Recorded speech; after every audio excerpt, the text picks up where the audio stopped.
Hello and welcome back to the channel. The Bearded Assassin here, and this will be a start of the new series where we go over all of the monsters in Monster Hunter World and try to figure out their strengths, weaknesses, and fighting styles. The first episode is going to be about the Great Jagras and Great Jagras alike, so please enjoy. The Jagras.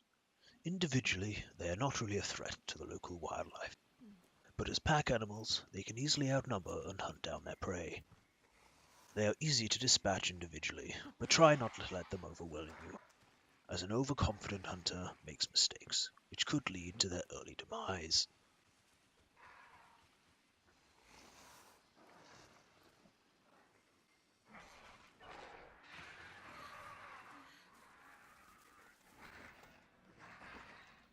Okay, easy there. The pack leader, the Great Jagras, hunts on its own and with its pack. They use the element of surprise and superior numbers to outwit their opponents. When Great Jagrases eat, they engulf their prey whole, and sometimes even whilst it is still alive.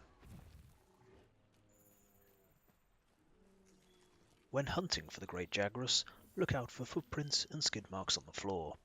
This indicates that the monster has been through here recently. When fighting the Great Jagras, you have free reign of your battleground, as they will not attack you unless you attack it first.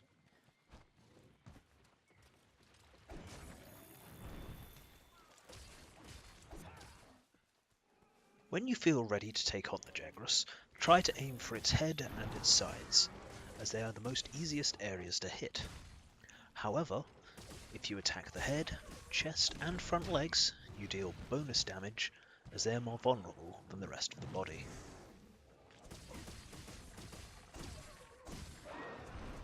If you attack certain areas of the Jagras enough, you can break parts of its body. The body parts you can break on the Great Jagras are the head, the chest and the front legs.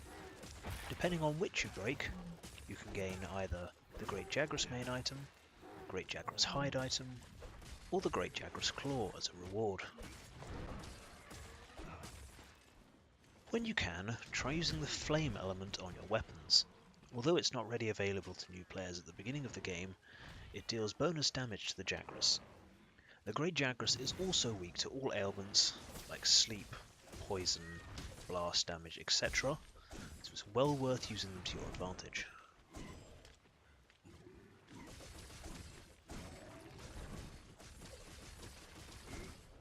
When fighting the Great Jagras with weapons that have long combos such as the dual blades, try to avoid being too close to the front of its body where most of its attacks originate from. Try to roll out the way as and when you can. If not, the Great Jagras can very easily steamroll you and knock you out.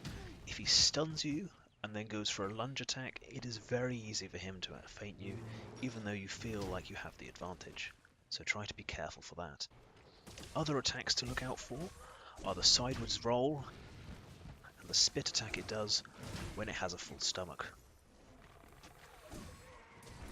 When the Great Jagras is damaged enough, it retreats back to its lair to rest and try to regain health.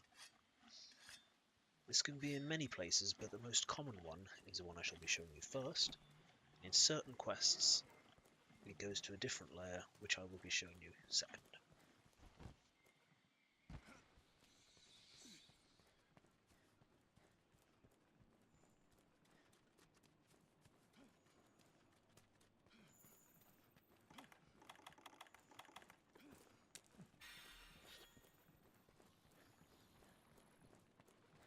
The easiest way to tell if a Great Jagras is damaged enough to return to its lair is if you see it limping away.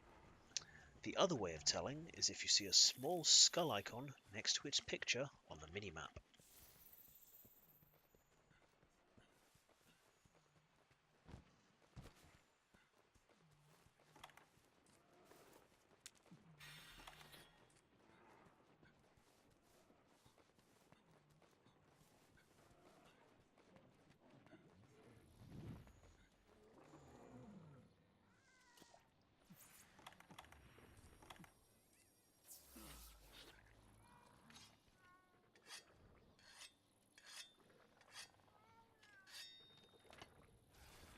After following the Great Jagras to its lair, the final fight should be a short one, providing you use some strong attacks and some powerful combos. You should be able to finish the Jagras off without a hitch.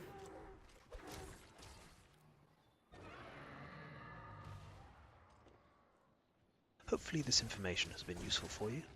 If so, feel free to like, comment and subscribe. Thank you very much for watching, and happy hunting.